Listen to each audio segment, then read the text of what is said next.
Are you so over that store-bought almond milk? The kind that's kind of thin, a little watery, and has a whole list of ingredients you can't even pronounce? Well, you are in the right place.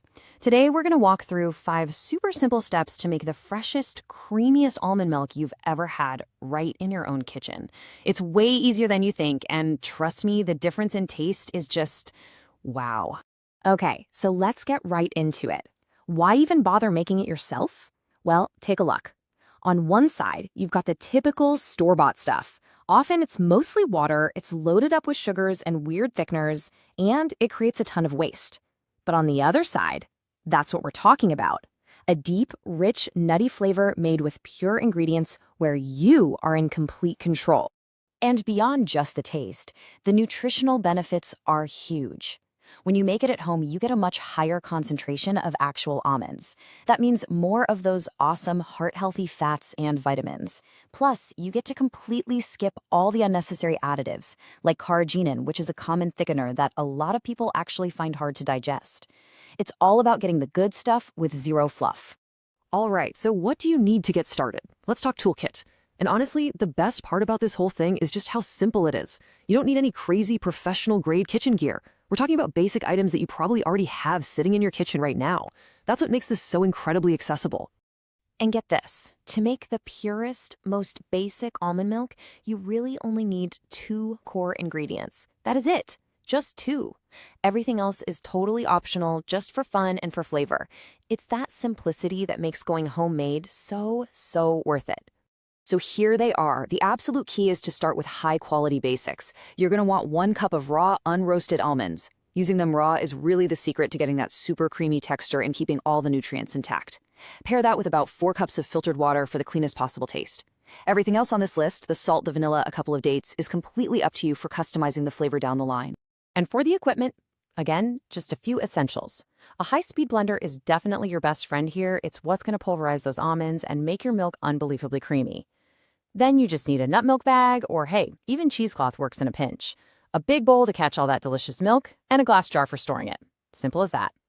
Okay, we've got our ingredients, we've got our tools. Let's get into the main event, the process itself. We are about to transform these simple raw nuts into something truly delicious and creamy, and it all breaks down into just 5 easy-to-follow steps. So this right here, this is the entire roadmap. Now, that first step, soaking, is an absolute must. You can't skip it. Soaking your almonds overnight doesn't just make them softer for blending, it also helps break down something called phytic acid. That's an anti-nutrient that can make it a little harder for your body to absorb minerals. So after a good long soak and a quick rinse, you're ready to just blend, strain, and you're basically there. Now we get to what is, for me, the most satisfying part of this whole thing, the straining. Once you pour that blended mix into your nut milk bag, you get to literally squeeze and milk it with your hands. You'll feel all that creamy liquid run into the bowl, leaving just the pulp behind. It's the moment you actually see your pure, silky smooth almond milk come to life. It's awesome. So you've made your beautiful milk. Now what? Let's cover how to store it, and I've got a few pro tips for you. Keeping it fresh is obviously key, and you're going to notice a few natural things happen when your milk doesn't have any of those artificial additives. Right off the bat, because this is 100% fresh and has 0 preservatives, it's gonna have a shorter shelf life. Think about 3 to 5 days in the fridge. But that's not a bad thing. It's actually a sign that you're drinking something genuinely pure and real. And this is so important. If you go to the fridge and you see that your milk has separated a bit, do not freak out. That is actually a great sign. It means your milk is totally free from all those chemical emulsifiers and gums that they use in store-bought versions to force everything to stay mixed.